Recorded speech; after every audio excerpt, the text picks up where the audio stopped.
আল্লাহর পয়গম্বর তত দূর পর্যন্ত পিছনের দিকে তাকায়া মক্কার কালো ঘরের দিকে তাকায় আর চোখের পানি ছেড়ে কান্দে।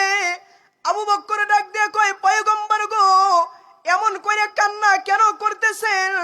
আপনাকে মক্কার ভিতরে আঘাত করেছে, কিন্তু আপনি তো এমন ভাবে কান্না করেন নাই। আল্লাহর পয়গম্বর ডাক দেয়া কয়, আবু বকর, দিলের ভিতরে বড় মায়া, দিলের ভিতরে বড় কষ্ট। এই মক্কাতে আমার জন্ম হয়েছে রে আবু বকর, এই মক্কার মানুষগুলোর সাথে বড় হয়েছি। আমার দাদার রেখে যাওয়া আমানতটা আমি ধরে রাখতে পারলাম না রে। দিলের ভিতরে কান্না, বুকটা ফেটে যায়। রসুল মদিনাতে পৌঁছায়া গেছেন, মক্কার কথা বলতে পারে না, বারবার বারবার বারবার মক্কার কথা স্মরণ কইরা আল্লাহর রসুল কান্না করতেছেন। এমন সময় আল্লাহর রসুলকে মদিনার মানুষগুলো চতুর্দিক দিয়ে দেখার জন্য আইছে। কিরে, এমন একজন লোক মক্কা ছাইরা মদিনাতে আসছেন, লোকটার দিকে তাকাইলে মায়া লাগে, লোকটার চেহারার দিকে তাকাইলে মুক্তার দানাগুলো যেমন ঝলমল ঝলমল করতে থাকে। লোকটা যখন মুস্কি হাসি দেয়, তার দাঁতগুলো মুক্তার দানার মতন দেখা যায়। মদিনার লোকগুলো বড় আনন্দিত হয়ে গেছে, মদিনার লোকগুলো বড় খুশি হয়ে গেছে, মদিনার লোকগুলো মদিনার ভিতরে উল্লাস শুরু করে দিছে রে। এমন একজন লোক মক্কা থেকে আসছে রে, মদিনার মানুষগুলো পাগল হয়ে গেছে। সবাই আল্লাহর রসুলের কাছে যায় আর চেহারার দিকে তাকায়। আল্লাহর রসুল মদিনার লোকদের ভালোবাসা পাইয়া মক্কার কথাও বলতে পারে না। এমন সময় মক্কার মানুষ, মদিনার মানুষগুলো ডাক দিয়ে কয়, ওগো আল্লাহর পয়গম্বর, আপনি মক্কা নিয়ে পেরেশানি হয়েন না, মক্কার টেনশনে কান্না করেন না। আমরা মদিনার মানুষগুলো আছি, আপনারে ভালোবাসবো, আপনারে কষ্ট দিব না। আপনি যেই কথা বলবেন, আপনি যেই দিনের দাওয়াত দিবেন, দাওয়াতগুলো আমরা মেনে নিব। অনেক লম্বা ঘটনা, ও বাবা, লম্বা করতে চাই না, 2-4 মিনিট একটু সময় দেন।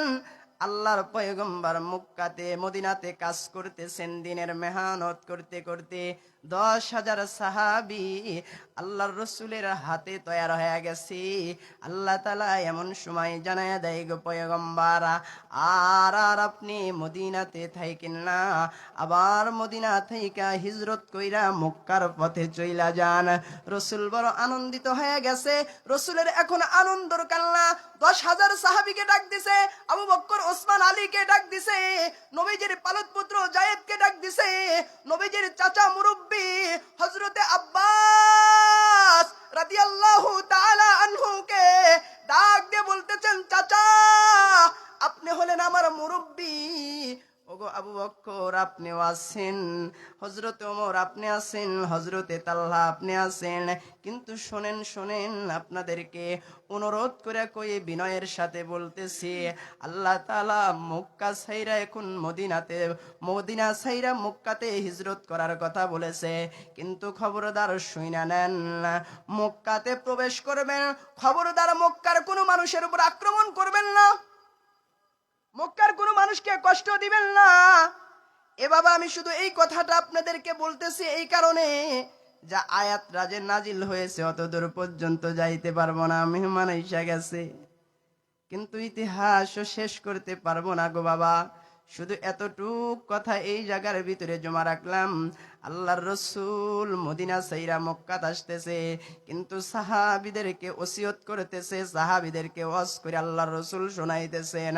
আল্লাহর রসুল মক্কাতে আসবেন, কিন্তু আল্লাহর রসুল একটা দায়িত্ব সাহাবীদেরকে দিলেন, আল্লাহর রসুল একটা দায়িত্ব নিজের কাঁধে উঠায় নিলেন।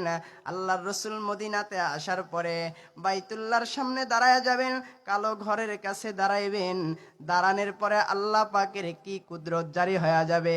আল্লাহ তাআলা ওই সময় কোন আয়াতটা নাজিল করবেন, আর ওই সময় কতজন কাফের বেঈমান আল্লাহর রসুলের হাতে কালেমা পড়বেন, আর কতজন কাফের বেঈমানকে আল্লাহর রসুল মাফ